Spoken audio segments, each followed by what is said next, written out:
Oigo muchas frases como ya no quedan buenos mecánicos o los mecánicos de ahora solo son cambiapiezas. Hemos hecho vídeos que tras emitirlos han sembrado polémica, pero este es el único que ha sembrado polémica incluso antes de escribir el guión.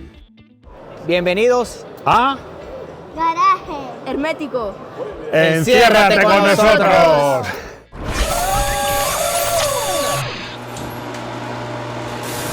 ¿Os ha gustado esta intro? Al final del vídeo os cuento quiénes son. Seguro que os estáis preguntando, no entiendo, Máximo, que un vídeo genere polémica antes de emitirlo. Antes incluso de escribir el guión. Yo os cuento por qué. Y es que estuvimos en el Classic Madrid 2025 con nuestros amigos de AMV. Ya sabéis que es el mejor seguro de clásicos, que nos apoyan y que, por cierto, yo soy uno de sus clientes. Y me encontré con varios seguidores, amigos, algunos de ellos mecánicos, y le comenté la idea de hacer este vídeo. Hubo opiniones para todos los gustos. Hubo desde los que me dijeron, mira, eso es un error, te vas a meter en un charco, y hubo desde los que me dijeron que no, que diera caña, que es verdad que no había buenos mecánicos. Yo espero estar en un punto de equilibrio entre lo uno y lo otro. Para relajar los ánimos, voy a empezar contando un chiste. No, un chiste no, por favor. No es muy bueno, ¿eh? Menos mal. Pero no es muy bueno, pero viene al hilo, lo contaba mi padre, al hilo de los mecánicos. Voy a contarlo. Es un señor que se le rompe el coche, llama a un mecánico, el mecánico llega, abre capó, lo mira todo, le dice, intenta arrancarlo. El señor intenta arrancarlo, no arranca. Saca un destornillador, busca un tornillo, lo aprieta y dice, pruebe ahora. El señor prueba, arranca y el coche arranca perfectamente. Le dice, bueno, genial, muchas gracias, ¿cuánto es? Y dice, 50 euros. Dice, ¿50 euros por apretar un tornillo? Y dice, no, el tornillo se lo aprieto gratis. Es 50 euros por saber qué tornillo había que apretar. ¿Ves cómo tenía mucho que ver con el vídeo? Sí, tienes razón. No os preocupéis que me voy a mojar y voy a responder a la pregunta que es el título de este vídeo, si quedan buenos mecánicos. Pero antes, como dicen los modernos, voy a daros un poco de contexto. El secreto, la formación. Ahora no voy a contar un chiste, pero voy a hacer una reflexión previa. Uy, vaya rodaje que me estás dando. Esto no ha hecho más que comenzar. Y es que en España fue muy famoso, un torero que se llamaba Jesulín de Ubrique, muy particular, y que cuando le entrevistaban siempre había una frase que él decía siempre: la vida es como los toros. Y hacía comparaciones muy curiosas y que estaban bien traídas. Mi frase es: la vida es como las carreras. Hago como Jesulín y siempre digo eso, la vida es como las carreras. Si hablamos de pilotos, pues hay una pregunta que siempre se dice: ¿los pilotos nacen o se hacen? Pues está muy claro. Para llegar a la cumbre, para estar entre los mejores, hay que nacer y tener cualidades y hay que formarse, hay que aprender. Para mí, con los mecánicos es exactamente igual. Un joven puede tener una mentalidad natural que le permita entender la mecánica, la electrónica, ya hablaremos de electrónica en este vídeo, una habilidad manual extraordinaria, pero si no le das la formación adecuada, nunca va a ser un buen mecánico. Y la pregunta es, ¿cuál es la formación adecuada? Aquí entramos ya en materia, porque hay que tener en cuenta dos cosas muy importantes. Una es la complejidad de los coches y otra es la rentabilidad, porque un taller o un concesionario es un negocio. Complejidad. Los coches de ahora son muy complicados. Esto requiere una matización, porque si observas las suspensiones o los sistemas de freno de los coches de ahora, los propios motores, te va a sorprender porque son incluso más sencillos que los coches más antiguos. Y entonces os preguntaréis, ¿dónde está la complejidad? Pregúntamelo, Rodrigo. ¿Dónde está la complejidad?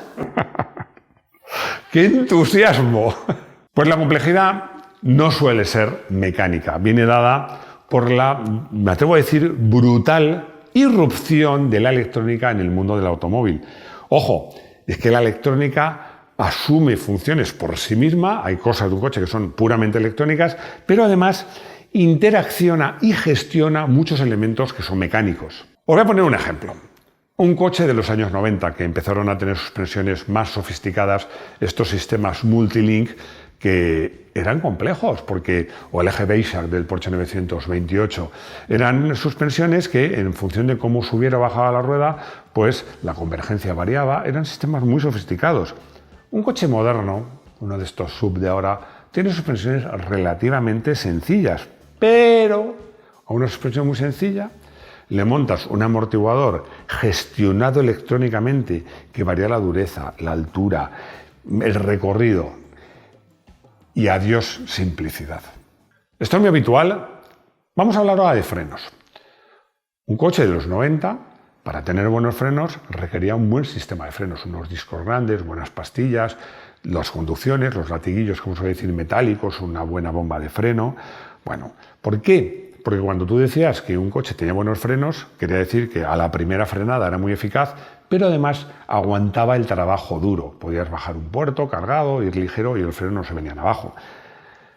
Todo esto pues ya ha cambiado. ¿Por qué? Las marcas lo que buscan ahora con las autopistas que hay en casi todas partes, es una buena primera frenada.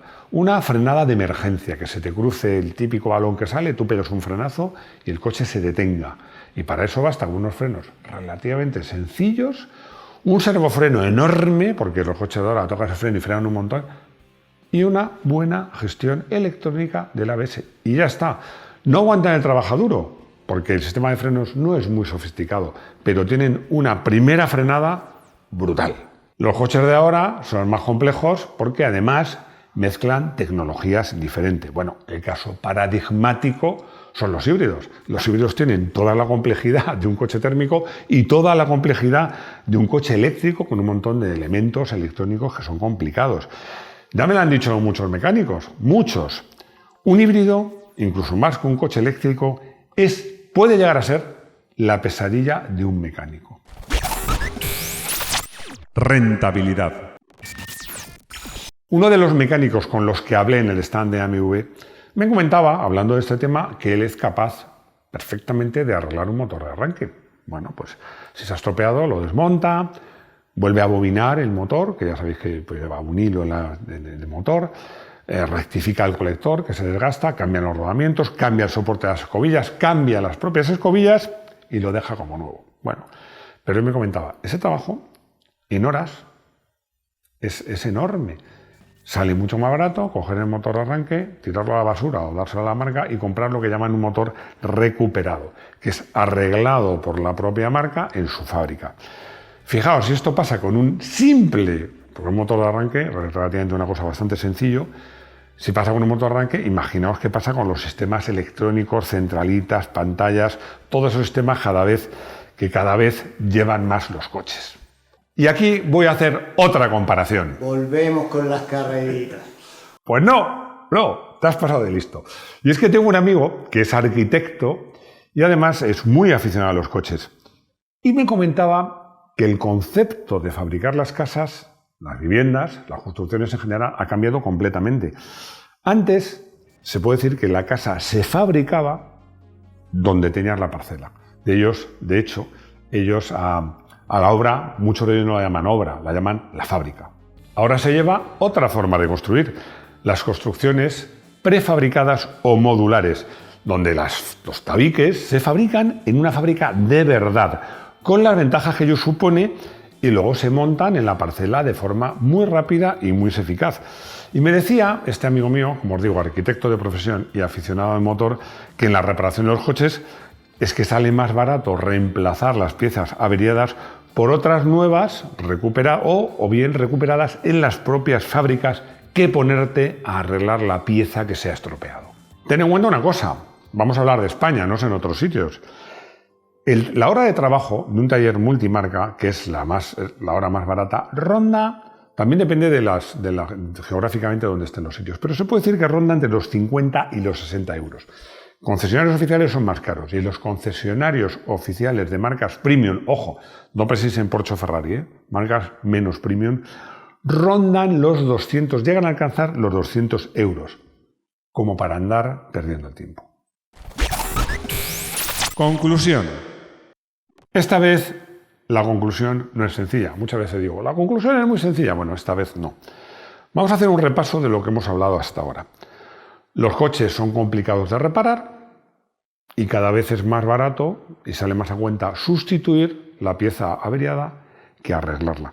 Así que la pregunta que te hago es, imagínate que eres el propietario de un concesionario o de un taller. ¿Qué tipo de formación darías a tus mecánicos? Te voy a responder yo. Los formarías para que fueran muy buenos diagnosticando las averías, a veces con los sistemas estos electrónicos de testar el coche y cambiando las piezas con rapidez. Saber que tiene el coche, qué piezas necesitas, pedirle y cambiarlas rápido. Y los mecánicos que interesan a un taller o un concesionario son estos. ¿Esto es bueno o es malo? Pues obviamente es bueno para el taller, porque es lo que necesitas, pero también es bueno para el cliente, porque le va a salir más barato. Eso sí, en un coche nuevo, muy nuevo o con pocos años. Lo que sucede es que este tipo de mecánico, vamos a llamar del siglo XXI, por decirlo de alguna manera, que es muy bueno diagnosticando y cambiando piezas, le llevas un coche con 20 años o más y puede naufragar. ¿Qué sucede? Puede pasar lo contrario, que a un buen mecánico capaz de desmontarte un diferencial, un cambio, un motor de arranque, de repente le llevas un coche híbrido con una centralita electrónica y el que puede naufragar es el mecánico del siglo XX. Así que la respuesta a la pregunta de si quedan buenos mecánicos es sí. Sí, lo que pasa es que tienes que saber qué tipo de mecánico, qué tipo de taller te interesa en función del coche que tengas. Y el problema no es fácil, sobre todo para una persona que no sea muy entendida. Lo cierto es que hay una norma, que ya me decía mi padre, que decía: coche nuevo al concesionario oficial, coche viejo al taller del barrio. Esta norma, que decía mi padre, que era muy resolutivo, realmente aún hoy sigue teniendo sentido. Hemos hablado de reparar. El tema de mantenimiento es diferente porque hay muchas cadenas y talleres multimarca reconocidos, fiables, que para lo que es un sencillo mantenimiento, en cualquier caso, son una muy buena opción. ¿Y no se te olvida algo? No se me olvida algo. Bueno, voy a confesarlo, casi se me estaba olvidando. Pero estamos hablando, por supuesto, de esta intro tan especial en la que están Carlos y sus dos hijos, el mayor Santi y el pequeño Diego. Todos un encanto, los niños y el padre. Son seguidores del canal y fueron los ganadores de un sorteo que hicimos junto con nuestro colaborador AMV Legends para visitar junto con nosotros el Classic Madrid 2025. Vinieron nada menos que desde Barcelona para vivir con nosotros el salón. La verdad es que disfruté mucho paseando con el salón con ellos, charlando, son buenos aficionados. Y además Carlos es venezolano, lo cual también, por cierto, se toca una sorpresa a los sudamericanos dentro de pocos vídeos. Pero me vino muy bien para que me comente cómo se vive la afición por esas tierras. Quiero darle las gracias a él y también, por supuesto, a MV Legends por apoyarnos y por organizar cosas como estas. Y si os gustan, haremos más. Coche del día. Voy a elegir como coche del día uno que ya he elegido, mi querido Citroën ZX 16 válvulas. ¿Por qué? Porque por diversos motivos que no me vienen al caso, pasó por muchas manos y por muchos mecánicos. Y me sirve para argumentar que incluso a los buenos mecánicos a veces hay que perseguirlos. Porque recuerdo que llevé el coche al concesionario oficial, pero conocí al mecánico y me consta que era bueno, y le dije, mira, hay que revisar tal, cual, pascual. Pero sobre todo es que el coche cuando va derecho el volante va ligeramente torcido y eso me pone muy nervioso. Bueno, repasó el coche, le hizo de todo, pero cuando fui a recoger el coche el volante seguía torcido. Salí del concesionario, me di media vuelta y dije, por favor, arréglame esto. Consultorio. Como siempre, os recuerdo que aquí contestamos dos preguntas que procuro que tengan que ver con el tema que tratamos en el vídeo, pero a través del correo que figura aquí abajo en pantalla os responde Luis Alberto Izquierdo a todas vuestras dudas. Vamos con la duda de José Manuel de Valencia, que me pregunta por la garantía de reparación, tanto por el tiempo, por lo que incluye. La respuesta, yo voy a dar la respuesta de la legislación española, que es la que conozco, que tiene una garantía, las reparaciones tienen una garantía de 3 meses o 2.000 kilómetros, lo que sea antes. A mí me parece muy poco. Y además se supone que incluye todo. ¿Qué quiero decir con todo? Que incluye, por supuesto, mano de obra, incluye los materiales que sean necesarios y también, si los ha habido, los desplazamientos. Ojo que hay talleres y cadenas de reparación que ofrecen garantías más prolongadas. Menor no lo permite la legislación, pero mayor sí. Ana me hace una pregunta Una pregunta espinosa. Dice textualmente si es más habitual que engañen a las mujeres que a los hombres en los talleres. La respuesta, ya hice un vídeo sobre esto de los timos de los talleres y ya decía que la mayor parte de los talleres afortunadamente son honestos. Pero Ana, me metes en un lío porque con la sensibilidad que hay ahora con estos temas, de todas formas yo voy a ser sincero, te voy a ser sincero, creo que sí, que es más probable que engañen un taller que tenga mala fe, que insisto que son la inmensa minoría, que engañen a una mujer que a un hombre. Pero es muy sencillo, por lo general son menos expertas y menos entendidas en estos asuntos y por eso lo hacen un objetivo más fácil. No es un comentario machista, porque os diría que igualmente si ven un cliente indistintamente de sexo muy joven, muy bisoño, o ven un señor o una señora muy mayor que aparentemente no entiende nada, pues también corren más riesgo de que le estimen. Insisto, la mayor parte de los talleres son buenos profesionales y tú me dices, ¿es mejor que vaya mi marido? Bueno, nunca está de más. También que te ayude a estas cosas, ¿no? Espero que todas aquellas personas con las que hablé en Classic Madrid 2025, después de ver el vídeo, pues no se enfaden conmigo, porque yo creo que he estado un poco equilibrado. Es verdad que buenos mecánicos, lo difícil es encontrarlos. Y nada más, muchas gracias por estar ahí, por suscribiros, por comentar, por vuestros likes, por haceros miembros y ayudarnos, por compartir el vídeo y lo más importante es veros de nuevo aquí, en nuestro garaje hermético. Hasta pronto.